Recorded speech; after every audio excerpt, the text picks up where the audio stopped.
Halo semuanya, perkenalkan nama aku Fadila Putri dari program Psikologi Universitas Pembangunan Jaya. Jadi di sini aku bakal mempresentasikan karya tulis aku yang berjudul Algorithmic Bias, bagaimana AI itu belajar dari bias manusia tentang availability heuristic. Nah, karya ini akan membahas bagaimana sih sistem kecerdasan buatan kayak AI itu bisa secara nggak sadar meniru dan bagaimana cara berpikir manusia yang bias, khususnya kayak saya menyoroti peran dari availability heuristic sebagai salah satu sumber utama munculnya bias algoritmik. Nah, di sini AI saat ini kan banyak ya digunakan di berbagai sektor gitu. Kayak ada di pendidikan, di kesehatan, keuangan, hingga media sosial. Nah, meskipun AI itu terlihat canggih dan objektif gitu, ternyata AI itu juga bisa membuat keputusan dan diskriminatif karena dia belajar dari data yang dimasukkan oleh manusia. Nah, salah satu bentuk bias yang sering terjadi itu adalah availability heuristic. Ini tuh bagaimana cara cepat otak kita itu mengambil keputusan berdasarkan informasi yang mudah diingat gitu. Nah, bukan yang paling akurat. Contohnya kayak kita sering melihat kecelakaan di pesawat, kita jadi kayak merasa bahwa naik pesawat itu beresiko ya, sangat beresiko. Padahal statistiknya itu ya aman aja gitu. Yang kedua, ada bias algoritmik, dimana bias ini tuh ketika AI itu menghasilkan keputusan yang tidak adil karena data latihannya itu mengandung bias gitu. Jadi bias itu bisa muncul dari historis, proses pelabelan, terus yang nggak objektif, hingga desain sistem yang tidak inklusif gitu. Nah, sedangkan availability heuristic ini tuh adalah strategi mental yang membuat manusia itu menilai kayak sesuatu hanya karena informasi tersebut tuh muncul atau mudah diingat. Nah, ini tuh sangat berbahaya ketika masuk ke dalam sistem AI karena jadi belajarnya itu dari persepsi yang keliru gitu, bukan dari fakta. Selanjutnya, kayak contohnya itu aku ngambil kayak di sistem Kompas di Amerika Serikat yang digunakan untuk memprediksi resiko residivisme kriminal.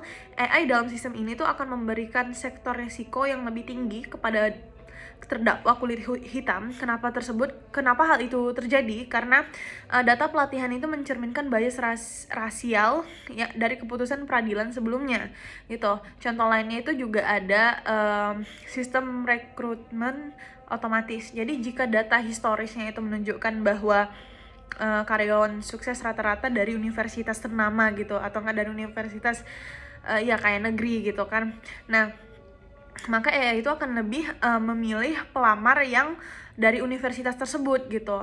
Padahal kan belum tentu ya mereka itu yang dari universitas kayak swasta gitu yang tidak terkenal tuh buruk kualitasnya gitu. Nah, selanjutnya juga hasil analisis ini menunjukkan bahwa AI tersebut bisa belajar dari pola yang paling sering muncul gitu. Kalau informasi yang mudah diakses dalam data adalah hasil dari bias masyarakat, maka AI akan menganggap pola itu sebagai kebenaran gitu.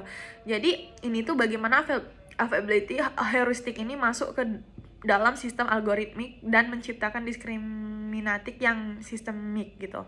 AI kan nggak bisa ya membedakan mana data yang objektif dan mana data yang bias secara sosial. Ini karena AI hanya mengandalkan statistik dan frekuensi, bukan mempertimbangkan etisnya gitu.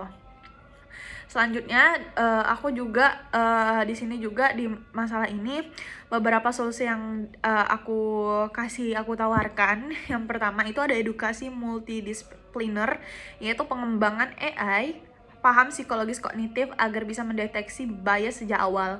Terus yang kedua, auditing algoritma secara berkala agar hasil keputusan sistem bisa dievaluasi secara etis.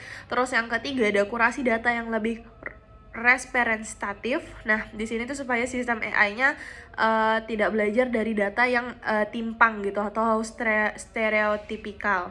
Selanjutnya, meningkatkan literasi digital masyarakat. Jadi agar pengguna AI mengetahui bahwa sistem ini juga bisa menghasilkan bias gitu. Terus ada regulasi dan kebijakan etis. Nah, pemerintah itu harus memastikan sistem AI yang beredar sekarang itu nggak digunakan untuk memperkuat ketimpangan tersebut. Nah, jadi kesimpulannya AI itu netral. Jadi ia bisa mencerminkan pola pikir manusia yang ada di dalam data tersebut. Jika kita nggak sadar bahwa kita memasukkan bias ke dalam AI, maka teknologi itu akan kuat ketidakadilan secara cepat dan masif. Nah, jadi mungkin sekian penjelasan dari karya ilmiah aku. Terima kasih telah menyimak video ini. Semoga penjelasan aku sampaikan bisa bermanfaat dan mohon maaf jika ada kesalahan kata dan kurang sempurna dari penjelasan aku.